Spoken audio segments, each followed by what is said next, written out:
Nangu Kate Matlala ke from ejele wathi wena uthe mina ngine ID yaseSwaziland wakhohlwa wena ukuthi ubuyaphi. Nawo nama ID ayi3 uyenza ama business. Sesivelile nala ukuthi ID le eqala wenza ibusiness kuphi. Ne company bani ID number 2 yenza ID number 3 yini yona leyo mara. Sabanjwe ngopresident onjani na la eSouth Africa. I wish President kube umkhwanaza that I don't belong to any political party and I don't want to be associated with all. If singathola umuntu ofana naye, hayi South Africa izobuya. Siyamnida uTraore la eSouth Africa. But lesigebengu lesi ngisho nanoma kuyovotwa. Ngavela ngayeka mina ANC mangila eNazareth lento ngiyibone la eNazareth. Makususwa umam Nkosazana Zuma kungena uCyril lobugebengu bayenzwa lapha eNazareth ngavela ngathi angisafuni nix engihlanganisa neANC I'm out ngiyohlala ekhaya ngisazingena izindaba zepolitiki. iIC nikezwe amamiliyoni ngamabox. Mawufika nje nawo amabox agcwele kubhadalwa wonke umuntu ukuthi bhadala wena hambe uvote iANC kusho ukuthi bazohlala la ngenkani not ukuthi ANC not ukuthi abantu base South Africa abavoted. No, they never voted. Even aseNazareth abamvotelanga uCyril. Uzifake ngenkani. Hayi yena bekathi protect umchunu wathi yena ngoba yena ucabanga ukuthi uhlakaniphila ngithi yena uCyril wathi yena uzoyenza le commission njengale yakaZondo commission leyana wathumela omunye umfana active kuANC ukuthi lo mfana lo imali mayingene through lo premier wase Eastern Cape and then upremier wa coordinator leyo 5 million rand wayinikeza lo mfana lo active bambiza uFakula isenemi yakhe wakaFakula wase East London that hambe yodeliver le 5 million rand endlini kaRaymond Zondo so he can cover up for le iZondo report angaphumi uCyril makuvela uZuma namaGuptas only Cyril angaveli hayi wayodeliver la mntana coming back la mfana ama comrade amanye bathi uCyril uhlala hlukumeza uZuma why yena singamreport na for lobugebengu abenzayo because uformulate ama commission the next thing makunama commission abantu bayafa kulama commission anyone who cannot who cannot protect him ufanele afe before la mfana loyana wahamba nalamaye ama comrade wafika wavula icase kwaba ne case number ekhona in the public space against uCyril no premier law wase Eastern Cape no Raymond Zondo that laba i3 lapha bayenza ubugebengu leKuZondo commission then leyo case number yabakhona wayenza neaffidavit that this is how I was contacted by the senior leaders ANC ze province Eastern Cape ukuthi mina ngihambise le mali ngihambisile ngideliverile but manje sengibonile ubugebengu lo ngiya report. One day the person who was bekayenza le case upolice la khona lamfonela lithi woza la eSpoiseni waya mafika eSpoiseni ufonela lo wecomrade lakhe namanje sikhona kulama video ahlala thumelwa la kuma chat group amaningi wathi phela manje sengisenkingeni le police lelithi ngiwithdraw this case if ngisafuna ukuphila bo Cyril bathe if lo mfana lo usafuna ukuphila makayi withdraw leyo case mina ngiyalila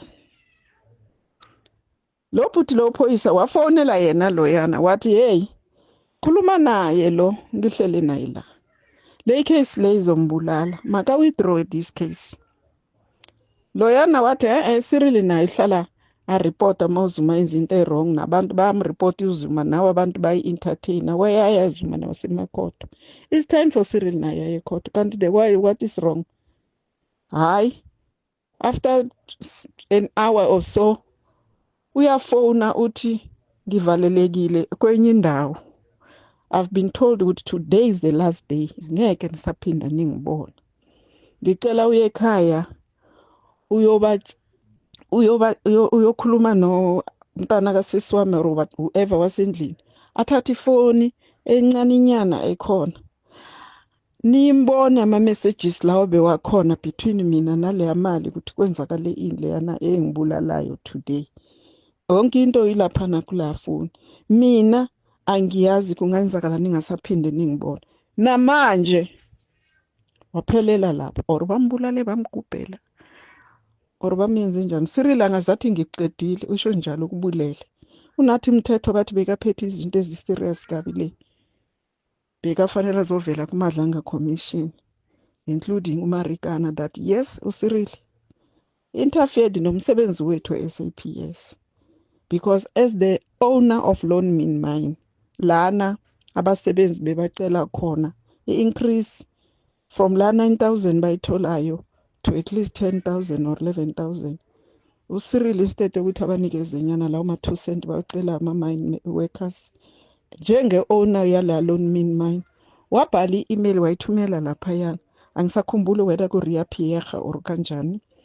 uRia Pierre wathi kubona dubulani lezo zinja ningazidlalisi and vela bazanga babadlalisa amaphoyisa bayibabiza ke group yonke i-provincial team eNorthwest ya instructiwa naleyo email ukuthi bulalani lezo nonsense. So provincial commissioner wathi mina was instructed ukuthi sikhiphe wonke amabullet and sibabulele vele. So uyayazi ukuthi unathi mthetho leyo beyofika vele bathi uyenze njani wena nathi mthetho ngeMarikana bekazosho ukuthi the interference of the president Cyril Ramaphosa at the time he was a deputy president and beka phansi kweZuma. Unathi mthetho was deployed and by uZuma. And uyayazi ukuthi there's no way that Nathi Mthetho was going to implicate uZuma because they had a very good working relationship. There was this case, yahlala le Northwest yona le yaMarikana. A judge found Cyril guilty. Before anikeza ne judgment, wasuswa as a judge. Kusuka lapho umntana abantu wa disappear. Akazange asanikezwa I judgment. This president wathi Cyril is gebengu se number 1 la eSouth Africa. So lama commission abulala abantu la. In the first place, there was no need a commission. There was no need. Like he did with the 2 DA members wabasusa without explaining to anyone. Marumaguza laba bakhe ama comrade. Kwenziwa nama commission. The very same mchunu lo okhona ku CR17 bank statement. Ukhona umchunu. Nguye ucollectayo ayenza ubugebengu baleyo CR17 eKZN. Kukhona laba vele khona.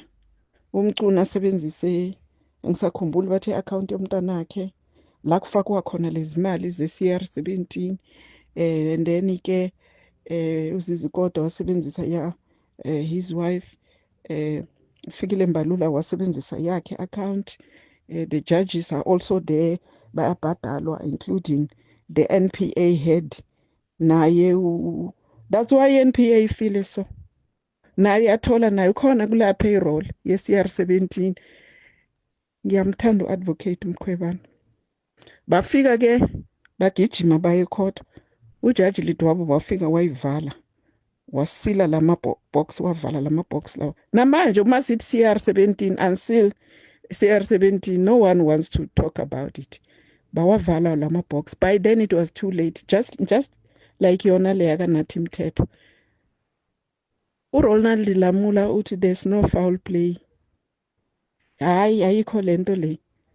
When the international intelligence, the Al Jazeera and all these international media platforms are giving us the real update under Rising Africa. Yonke into siyayazi. Nokuthi bambulala kanjani. Wabulalwa kabuhlungu Nathi Mthetho. And he was about to send a very, very, very sensitive information le beka exchange nalabantu bala eSouth Africa bamhlanganisela ama document yakhe ukuthi ayo appear kuMadlanga Commission bebasebamazisile ukuthi wena nawe bewomunye minister and uyafunakala ngapha uzochaza le ndaba including yaseMarikana nani ngoba nithe nina ni acte on instruction of the president. So bambulala just before athumela some of the things that are very important. And bodyguard yakhe yathi he has been getting death threats, but ulinge wena expose leyo information unazo sazi kahle. Every time ayenza call bathi beba intercept abamameli call yakhe. There is a name engeke ngiyisho lana of one of the generals that retired, who was in the Guyosugele wakhwela wazali nge-27 zaka September. Bodyguard wathi ngize ngathi kuye reporter, wathi ngiyoreporta kubani because this is an ANC, it's an ANC to ANC. Ngiyoreporta kubani?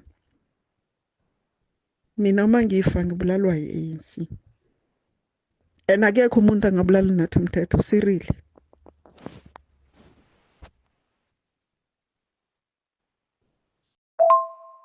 Just before afa, just before bambulala,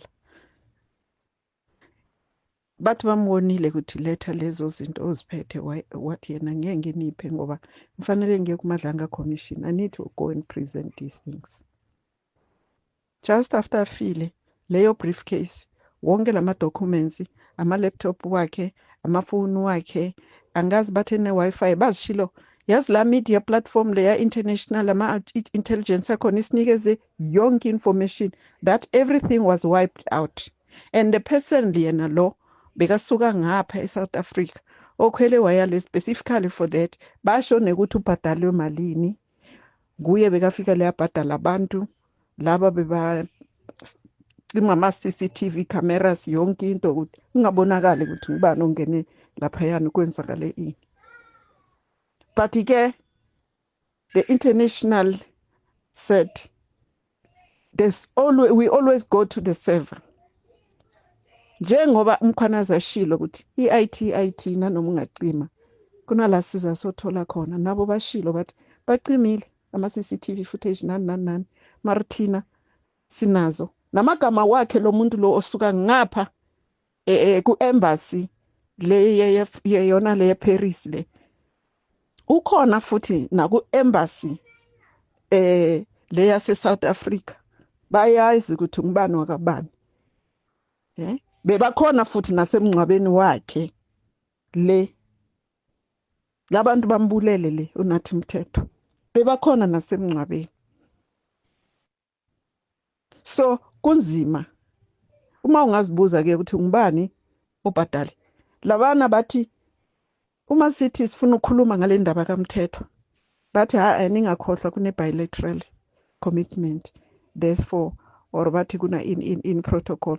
Nginazo lezo zinto anyway because zikhona anyway ku social platform.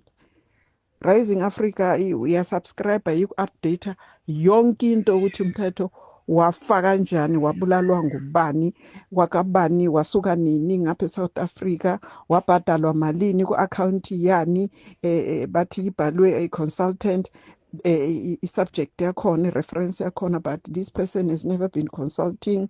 Usuke nje wayoyenza umsebenzi wakhe le wafika wabhadana nabantu labe bamnceda.